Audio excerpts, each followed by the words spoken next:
माँ, मैं टुनटुनी नाम की चिड़िया से प्यार करता हूँ और उससे शादी करना चाहता हूँ। एक बार आप उससे मिल लो। ठीक है बेटा, एक बार उस चिड़िया से मिलवा। अगर वो मुझे ठीक लगी तो मैं तेरी शादी उससे करवा दूंगी। ये सुनकर गोलू बहुत खुश हो जाता है। वहीं दूसरी तरफ टूनी चिड़िया का तीव्र कड़कनाथ ये सारी बातें सुनकर बेकार सी शक्ल बनाकर कहता है, गोलू को कोई चिड़िया पसंद है? नहीं, मैं ये नहीं होने दे सकता। अगर ये हो गया तो मेरा सपना कैसे पूरा होगा? मैं गोलू की शादी उस चिड़िया से नहीं होने दूंगा। अगले दिन टुनटुनी घर पर आती है। नमस्ते आंटी। नमस्ते बेटा, बैठो तुम। तो तुम हो टुनटुनी? वैसे तो तुम बहुत खूबसूरत हो।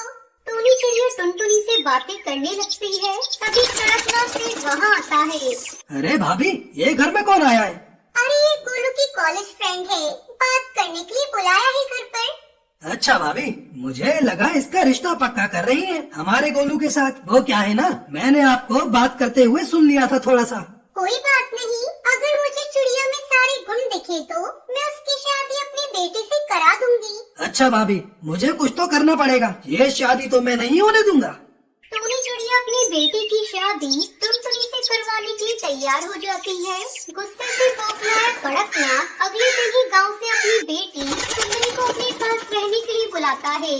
पापा, ये गोलू तो सीधे मुंह मुझसे बात भी नहीं करता।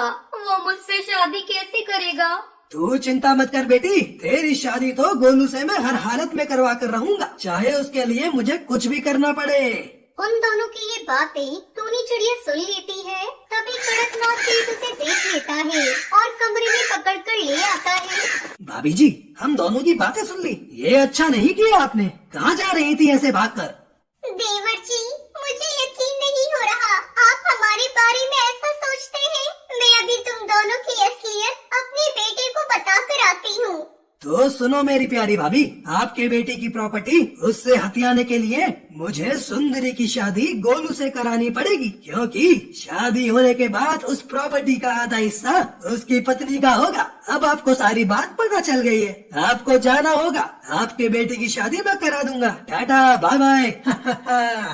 ये बोलते ही कड़कनाथ सेठ और सुंदरी कौवी टूनी चिड़िया को जान से मार देते हैं। तभी वो भूतिया चिड़िया की आत्मा बन जाती है। मैं तुम दोनों को छोड़ूंगी नहीं, मुझे अपने बेटे को इन लोगों से बचाना होगा। अब कड़कनाथ सेठ गोलू पर बहुत अत्याचार करने लगता है और टुनटुनी को किडनैप करवा देता है और अपनी बेटी से कहता है, बस बहुत हो गया, अब मुझसे प्रॉपर्टी का इंतजार नहीं होता। अब उस गोलू की शादी तुझसे करा ही देता हूँ। हाँ पिताजी, करा दो, मैं भी कब तक कुंवारी रहूं। ये सुनकर कड़कनाथ सेठ शादी का मंडप तैयार करवाता है और जबरदस्ती गोलू को रस्सियों से बांधकर मंडप में अपनी बेटी के साथ बिठा देता है। वही बेबस भूतिया टूनी चिड़िया की आत्मा अपनी बेटी को बचा नहीं पाती, क्योंकि वो किसी को छू नहीं पाती। तभी वो कहती है, हे भगवान, मुझे शक्ति दो ताकि मैं अपने बेटे को इन दुश्मनों से बचा पाऊँ। मदद कर भगवान। ये कहते ही उस पर एक रोशनी आती है। तभी भूतिया टूनी चिड़िया की आत्मा कड़कनाथ सेठ का गला पकड़ लेती है। कड़कनाथ, मैं तुझे नहीं छोड़ूंगी, मार डालूंगी। तूने मेरे बेटे के साथ बहुत नाइंसाफी की है। एक प्रॉपर्टी के लिए तू इतना नीचे गिर जाएगा, मैं कभी सोच भी नहीं सकती थी। छोड़ो मुझे, मेरा गला छोड़ो, ये छोड़ो भाभी। हाँ, चाचा जी ने बहुत टॉर्चर किया मुझे, मार डालो। इन्होंने मुझसे आपको छीन लिया। हाँ गोलू, देख इन दोनों का मैं क्या हाल करती हूँ। ये बोलते ही वो उसे हवा में पटक पटक कर अधमरा कर देती है और बिजली के झटके दे दे कर उसे मार डालती है। ये देखकर सुंदरी कौवी वहाँ से भाग जाती है।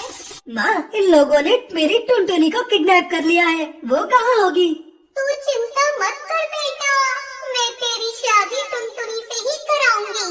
मैं उसे लेकर आती हूँ, तू परेशान मत हो। भूतिया टूनी चिड़िया की आत्मा टुनटुनी के गोडाउन में से छुड़ा कर लाती है और फिर धूमधाम से उन दोनों की शादी कराती है। जुग जुग जियो, हमेशा खुश रहो।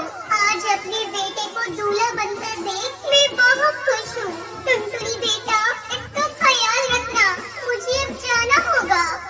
ये बोलते ही भूतिया टूनी चिड़िया की आत्मा वहाँ से गायब हो जाती है। और उसे हमेशा के लिए मुक्ति मिल जाती है।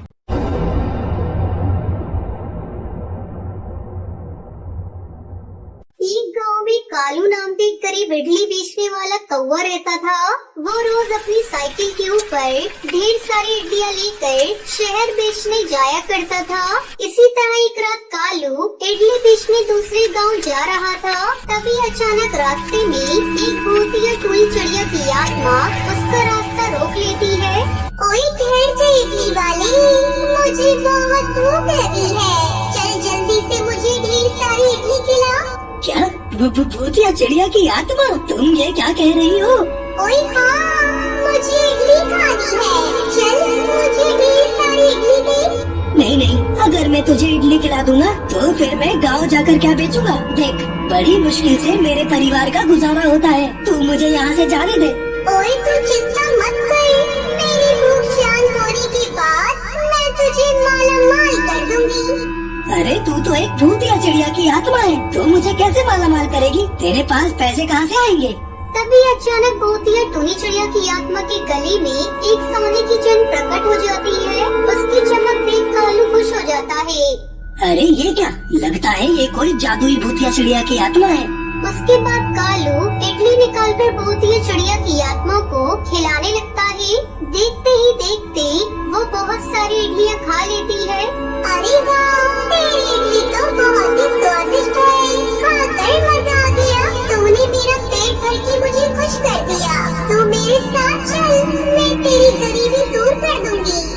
उसके बाद भूतिया टुनी चिड़िया की आत्मा कालू कौवे को अपने साथ जंगल में ले जाती है। वहाँ पानी से भरा हुआ एक गड्ढा होता है। ओए कालू, मेरी बात ध्यान से सुन। अब तो एक इडली निकाल कर इस पानी के अंदर डाल दे, फिर तो इस पानी से भरे हुए गड्ढे का कमाल दे।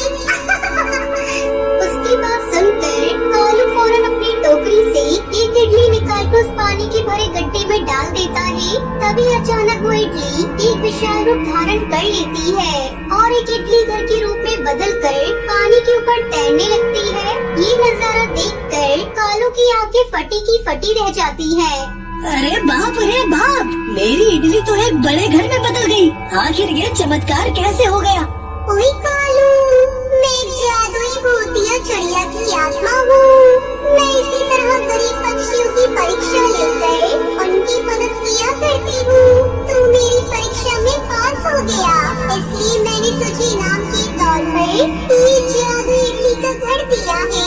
इस घर के अंदर ढेर सारी दौलत मिलेगी। आज के बाद तेरी सारी गरीबी दूर हो जाएगी। लेकिन एक बात का ध्यान रखना, इस घर के अंदर से तुझे जो भी दौलत मिलेगी उसे तू गरीबों की मदद में खर्च करना, और साथ ही जिंदगी में कभी लालच मत करना। समझ गया ना? हाँ भूतिया चिड़िया की आत्मा, मैं तुम्हारी बात समझ गया। उसके बाद कालू इडली घर का दरवाजा खोलकर अंदर चला जाता है। फिर अगले ही पल वो घर हवा में उड़ता हुआ कालू को उसके गांव में पहुंचा देता है। कालू के पास इतना बड़ा विशाल इडली का घर देखकर सभी गांव वाले आश्चर्य में पड़ जाते हैं। उसके बाद कालू अपनी पत्नी और बच्चों को उस इडली घर के अंदर ले जाता है। वहाँ बर्तन के अंदर ढेर सारी सोने की इडलियाँ रखी थी। उन्हें देखकर कालू और उसके परिवार वाले खुश हो जाते हैं। उसके बाद कालू उन सोने की इडलियों को बेचकर ढेर सारे पैसे इकट्ठा कर लेता है। इस तरह कालू बहुत अमीर बन जाता है। तभी एक दिन एक विशाल जिगरबाज वहाँ आ जाता है और उस इडली घर को देखकर कहता है, अयो, इतनी बड़ी इडली तो मैंने आज तक नहीं देखी। अरे वाह, अब इस इडली को खाकर मैं अपनी भूख मिटाऊंगा। तभी टुनटुनी खिड़की से झांककर कहती है, नहीं नहीं जिगरबाज, तुम इस इडली के घर को मत खाना। अगर तुम्हें भूख लगी है तो मैं तुम्हें ढेर सारी इडलियाँ खिलाती हूँ। जिगरबाज टुनटुनी की बात मान जाता है। उसके बाद टुनटुनी अपने इडली घर में लगा हरे रंग का बटन दबा देती है और घर के अंदर से ढेर सारी इडलियाँ जमीन पर गिरने लगती हैं। फिर अगले ही पल घर की खिड़की से स्वादिष्ट चटनी से भरा एक बहुत बड़ा बर्तन जिगरबाज के सामने प्रकट हो जाता है। उसके बाद जिगरबाज चटनी में इडली डुबोकर खाने लगता है। इस तरह जिगरबाज की भूख शांत हो जाती है और वो चुपचाप अपनी गुफा में लौट जाता है और कालू अपने परिवार के साथ खुशी खुशी उस इडली के घर में रहने लगता है। बहुत समय पहले सुंदरवन के जंगल में रानी और पीहू नाम की दो चिड़िया बहनें रहा करती थी।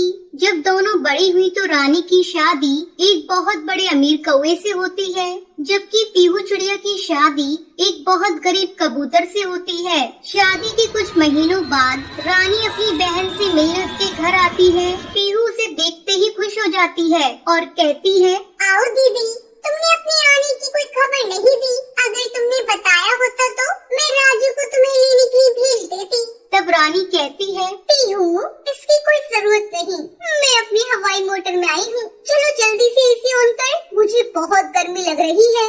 दीदी, मेरे घर में एसी और कूलर नहीं है, मैं तुम्हें पंखे से हवा कर देती हूँ। पता नहीं क्यों आज सुबह से लाइट भी नहीं है। पीहू, तुझे तो पता है मैं कितनी अमीर हूँ, मेरे हर एक कमरे में एसी लगा हुआ है, लेकिन तू तो ठहरी गरीब। तेरी इतनी औकात कहाँ जो तू एसी खरीद सके। ये पैसे ले और आज ही एसी अपने घर में लगवा ले। दीदी, आप ये क्या कह रही है? हम लोगों को एसी की कोई जरूरत नहीं। पीहू, मैंने तो सोचा था 4 दिन तेरे यहाँ रहूंगी, लेकिन पर अब लगता है कि मैं यहाँ एक दिन नहीं रुक पाऊंगी। इस गर्मी में तो मेरा दम ही घुट जाएगा। शाम को मैं अपने घर वापस लौट जाऊंगी। जैसे तुम्हारी मर्जी दीदी, चलो खाना तो खा लो। रानी चिड़िया खाना खाने के लिए जाती है। ये क्या पीहू, तुझे तो पता है मैं जमीन पर बैठकर कभी खाना नहीं खाती। मेरे घर तो बड़ी सी डाइनिंग टेबल है, कभी मेरे घर आना और डाइनिंग टेबल पर बैठकर खाना खाना कितना मजा आता है। पीहू, मुझसे तेरी हालत देखी नहीं जाती। तू कहे तो तेरे जीजा जी से राजू के लिए उनके ही ऑफिस में बात कराऊं, वहाँ ऊपरी कमाई बहुत होती है, जल्दी तू भी मेरी तरह अमीर हो जाएगी।